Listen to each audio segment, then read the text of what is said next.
Hello Think BRICS community, we appreciate your presence for another episode of BRICS Briefs, our weekly segment focusing on unique news from BRICS nations.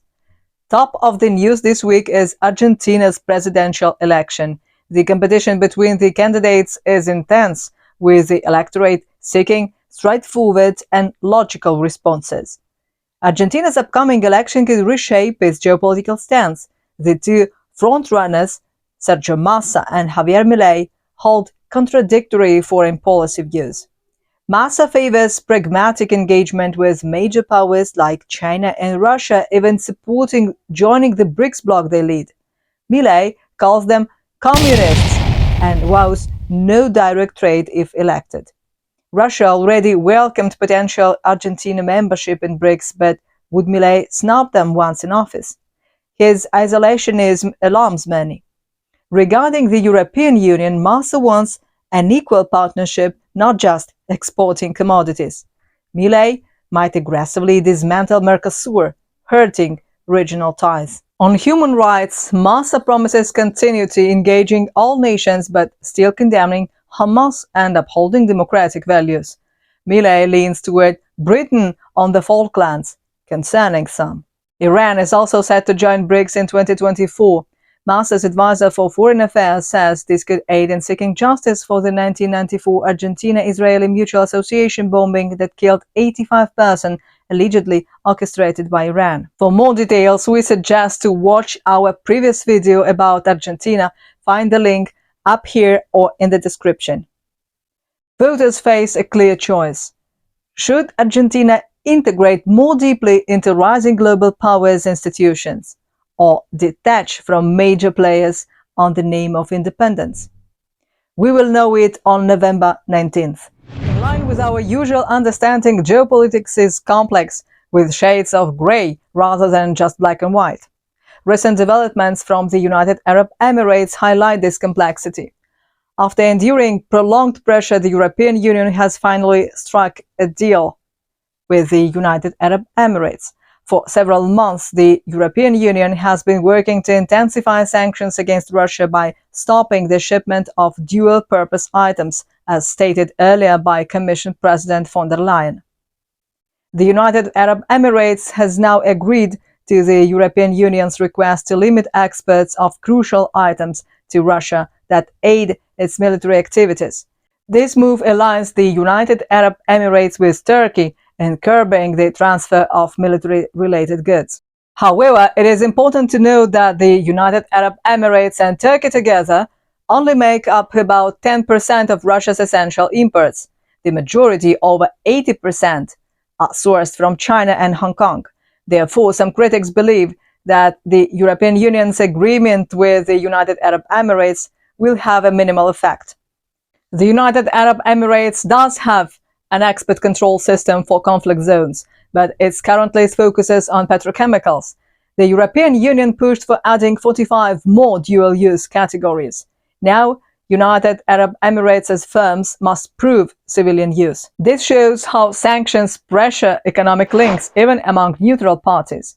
Companies worldwide must realign operations to avoid facilitating aggression. Yet sanctions inevitably involve trade-offs. Limiting technology access slows development, and Russia can still acquire goods indirectly. What are the goals and likely effects of these moves? Will they curb violence or prolong tensions? How can countries balance moral aims and pragmatic interests? Share your thoughts with us. Beyond restrictions, diplomacy is critical.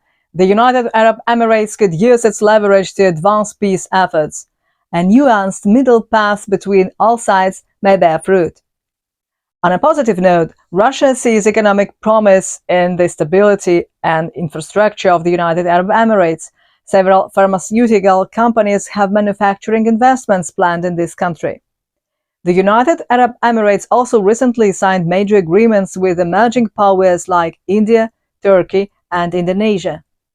This cements its role as a global hub linking diverse economies. Officials proclaim resilience, diversification, and international cooperation as keys to continued growth. A new $136 million fund also fosters startups and SMEs across sectors. Let's revisit the topic of China, particularly active lately in global trade cooperation. The Financial Street Forum 2023, an important annual event, just concluded. At this key financial gathering, China emphasized its commitment to openness and collaboration, especially during worldwide economic uncertainties. Beijing views its vast and fast-expanding market as a key to global economic stability.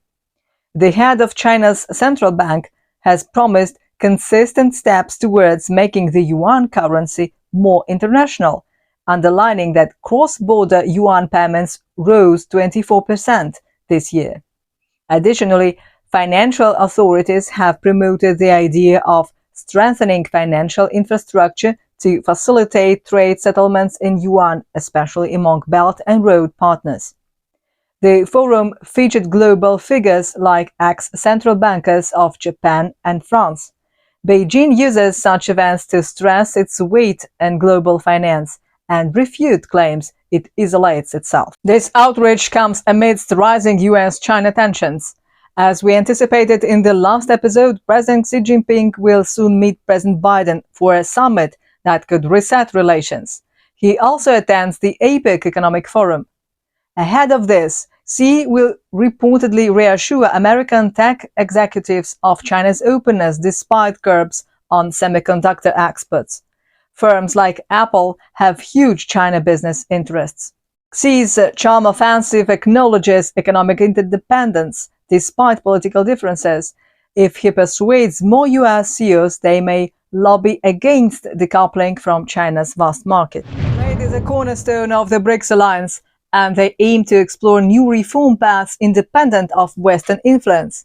In this context, BRICS antitrust officials gathered in India last October to promote competition and consumer benefits. While some view BRICS as a less effective group, real progress is often gradual. The regulators concurred on balancing strong competition with consumer protection. With fast-paced technological advancements, this equilibrium becomes increasingly intricate. As digitalization reshapes markets, it is crucial for regulators to revise their strategies. Innovation is key to economic growth, yet unchecked monopolies can hinder it. Healthy competition incentivizes businesses to offer better quality and prices. This wider access lifts more people out of poverty. Markets should serve society, not vice versa. The biennial conference allows regulators to share knowledge and perspectives. The challenges ahead require cooperation across borders. No single nation has all the answers. Subjects included digitalization's impact on competition, innovation's role, and sustaining growth. Diverse viewpoints enlighten. We gain wisdom by seeing through others' eyes. The regulators stress that competition policy should target increased prosperity and progress for regular people. Complex rules mean little without this human focus. Conferences like this, though technical, inch cooperation forward. However, critics argue the BRICS bloc accomplishes little. What concrete impacts flow from such dialogues? True change takes patience. We must plant seeds today to harvest fruits tomorrow. And clear communication sows understanding that can blossom into peace. This wraps up our latest episode of BRICS Briefs, where we bring you a weekly digest of lesser-known news from the BRICS countries. Remember to follow our social media channels, check the links below for daily updates and insights on BRICS. If you enjoyed this content, please like, share and subscribe to stay up to date of the most recent news about these rising economic powers. Join us again next week for more overlooked stories. Thank you for tuning in and keep watching for more deep dives into the BRICS world.